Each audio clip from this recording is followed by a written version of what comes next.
Coaches are so focused on people having a good life. And I love that. And I love their discipline and how they do that. And it's not like you with trades, you gravitated back to it after trying other things. I tried to go nicheless as a coach. I tried relationship coaching and more corporate stuff, things around productivity. I was trying and testing all these things. I kept gravitating back to this one community because I shared a lot of the values.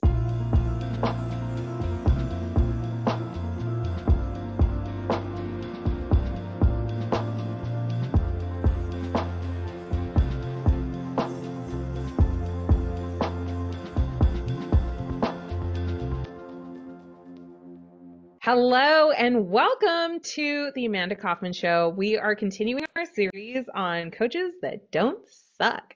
And I found another coach who definitely doesn't suck. This is a very successful entrepreneur. Dylan Jones has agreed to come and share with us his journey. He runs Profit Launchpad, right? You did, yeah.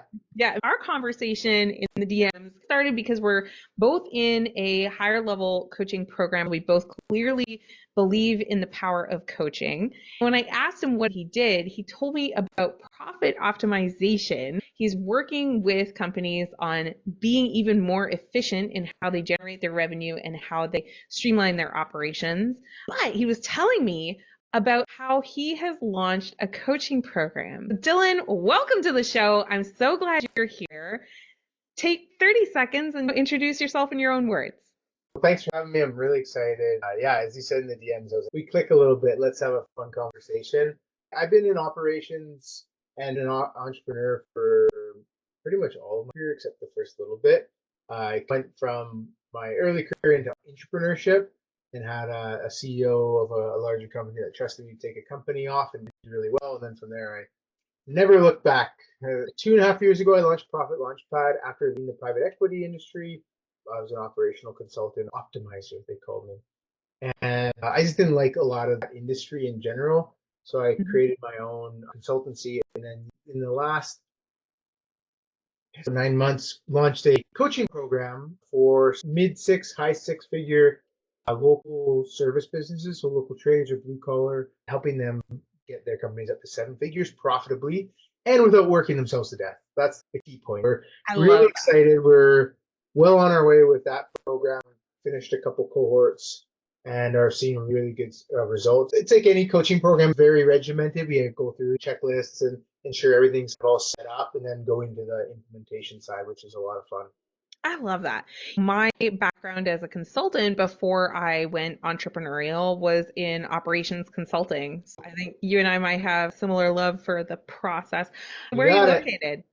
Vancouver, just outside You're of in Vancouver. Vancouver. Okay, wonderful. I've got family out there. That's cool. Awesome. I haven't actually visited them in Vancouver yet. Ben and Caroline don't watch this, but I'm really excited that you're there. It's actually been years since I was there. Last time was probably 2007. Oh, it's changed a lot. I mean, like everywhere's 2008. changed a lot, but it's wild how much has changed. Yeah. Yeah. What I wanted to make sure we covered in this short segment is just what have you found? Like you're obviously a consumer of coaching, Yeah. you run a coaching program, you care about doing a really great job. What would you say are the top ingredients for a really excellent coaching program? Like maybe the top three. Great question. I think we have a great coaching program and we're on the way to be even more great.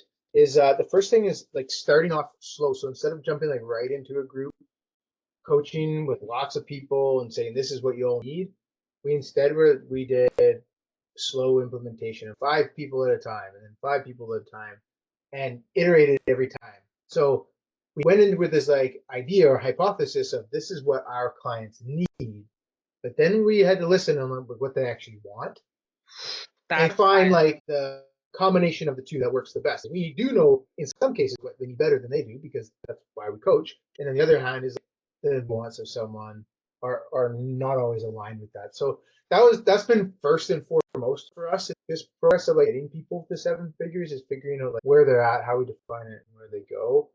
The other one for me is it's funny, although I own a coaching company and I'm like coaching people daily, I still don't really consider myself a coach. And the reason I have that mindset is I want to be able to bring in better talent. My goal is to have daily coaching from subject matter experts who are coaches specifically in whether sales, marketing, ops, or whatever. And that for me frees up the whole program to always be delivering like the top results to clients based on the day or the learning or the lesson, rather than me trying to be I love everything. that. But I spent in the last year like 50 grand on coaching because I really wanted to see what good and bad coaches, more so good coaches, are and who they are, what they do. And the one thing I really took away from really good coaches is they don't try to be experts in every single thing. And they're not afraid to be like, hey, over here's, John or Sarah, and they're really good at social media marketing. Like I'm a terrible social media marketer. So I have people who can help on that. So that's been huge. Just like always looking at where we can deliver more value. The third one for me is listening and my limits. I can do about 3 hours of one-on-ones a day. If I try to do that fourth hour, I don't deliver a great experience to the person I'm coaching. My brain's full of ideas and listening intently for 3 hours. I have to do inner work on the company or work with my team to get something done. I can do a maximum of 15 client hours a week. When I was a little baby coach, I always tell my clients, never call yourself a baby coach, but of course it's fine for me to do it for myself.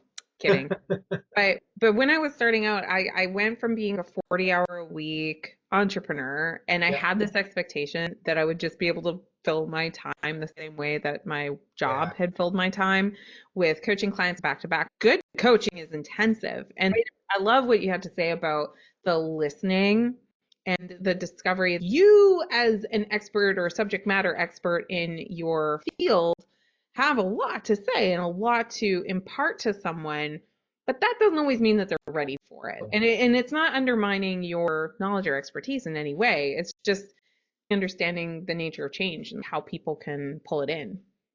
Honestly, one thing I do really well, but maybe isn't super scalable, is I'll tailor the delivery to a client based on how I feel they'll absorb it. I have clients that I do 45 minutes a week, an hour a week. I have a client that I do 90 minutes every 2 weeks because an hour every week of a new model or new big ideas, it's just too much. They can't implement it fast enough. And then it just becomes this backlog. And it becomes from going, what I've experienced, it goes from being this positive learning growth experience to stress of not having it done.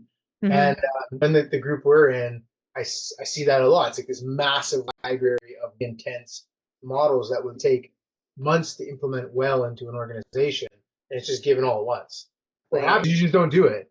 For me, working with a group of people who have a lower revenue, I have to be more cost conscious. So if we don't get things rolling and get revenue up or more profitable and find efficiency, I'm the first guy to go. I don't want that to happen. That is such a great call out. When I'm working with my clients, I'm often working with them on the offer first. The very next thing after the overall promise is how do we deliver on that promise in a way that is going to give them quick wins really quickly, and also design your curriculum and design your process in such a way that it's sticky, right? That people are going to want to stick with it and keep progressing and going through it, because change can be really hard. And if you don't have that self study skill, right, and regulation because they're busy living their life, one of the biggest differentiators between a really successful coach over the long term is the scalability. Like, I'm so glad you're an ops guy, because I could geek out on that kind of thing with you all day.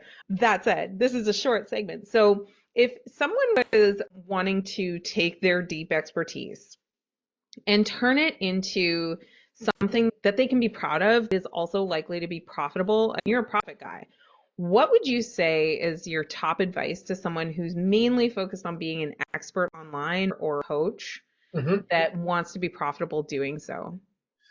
Oh, find your most powerful piece that that would be unique to someone. You'd be shocked at how much a person who wants to become a coach or an entrepreneur in that sense knows that they think is just like humdrum information.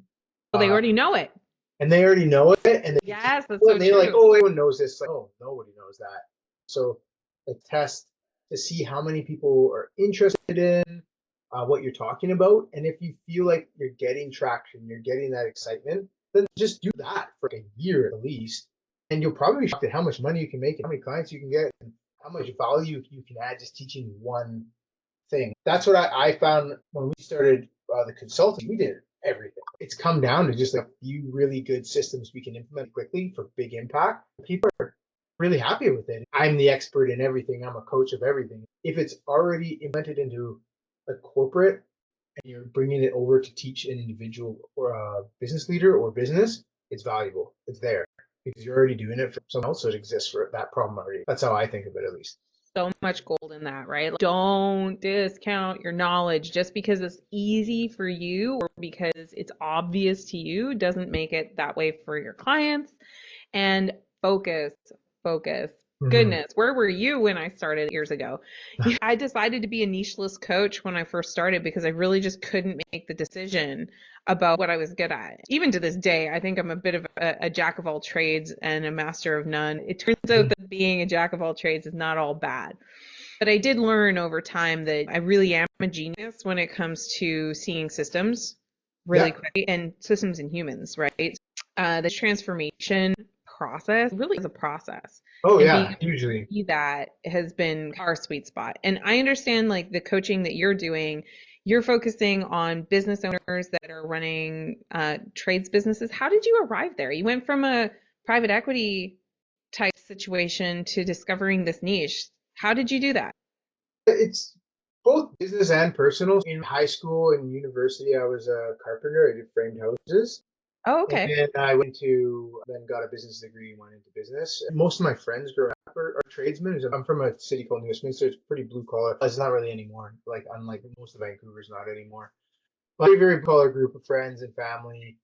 And A, it's a great way to make a living, but B, in private equity, I bought, sold a couple companies that were trades. So that's how I got brought into the private equity group. Love it. But I worked specifically with roofing companies, and I just brain farted. Solar panel installation. Roofing and solar go hand in hand nowadays. I Yeah. work with both those groups. What I love about the trades in general is like lots of hardworking people, replicable businesses challenges that need to be solved because they're installing real things. I'm hands-on. I understand things when they're tangible, which makes I think why I went into ops, sorry. But I really love it's the group of people you generally are very like focused at building long-term companies. I had a little stint in tech and industrial tech, and what I didn't like about tech and SaaS, no shade against those industries, it was you're building companies to be sold within 3 to 5 years. Like a quick burn. So it's a build. Trades is I'm building a company that I want to give to my kids, and I really like that about. In general, there's lots of exceptions, of course, but I really like that about the industry in general. How people are Cool. thinking long term rather than so short term. Because it aligns with my values, basically. I love this because I know I also went through this, but I hear it a lot among newer entrepreneurs. So you ever heard of that farm story where the little duckling is walking around going, "Are you my mother?" to the cow, and "Are you my mother?" to the pig? It's just like walking around looking for that customer or looking for that niche or that market or that specialty that they want to do. And I love your story of just you kept bumping into it. You tried something else that didn't totally align, and then you came back because you realized that you had certain values. And that's actually what happened in my space. Coaches who coach coaches are not a great reputationally for whatever reason. It would be like doctors not learning from doctors. Yeah. But that aside, what pulled me back and just like kept pulling me back to it is that coaches are so focused on people having a good life. And I love that. And I love their discipline and how they do that. And it's like you with trades, you gravitated back to it after trying other things. I tried to go nicheless as a coach. I tried relationship coaching and more corporate stuff and things around productivity. I was trying and testing all these things. I kept gravitating back to this one community because I shared a lot of the values. And that's where I settled. I am a coach of coaches. What do you want? And just owned it. And I think if more people did that and paid attention to what they already love, they're probably immersed in a community they could serve like crazy. Oh, 100%. And I think once you find or accept the group that you want to serve based on your experiences, just what you want to do, for with me, I light up and I can talk about it. And honestly, I get to swear a little bit, which is fun because I like to swear.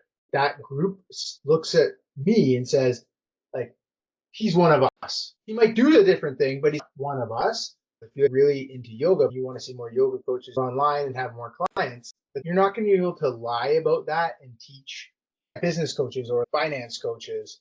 You should stick with your yoga coaches and feel like find that. And then, of course, there's tertiary industries, but like I find when I hear that and when people do that, it gets people excited because you're part of our tribe and you can teach us. And I find Exactly. once you get into that realm and what you're saying, find your niche, people just start paying you, signing up, and they're like, "Hey, I might not know it all, but I'll figure it out for you. Or I'll find someone who can fix this." There's Yeah. like that And it's like deeper an trust to them. alignment, and it's For sure. alignment with the people that you're serving. Love this. Dylan, if people wanted to follow you, what's the very best way for them to reach out?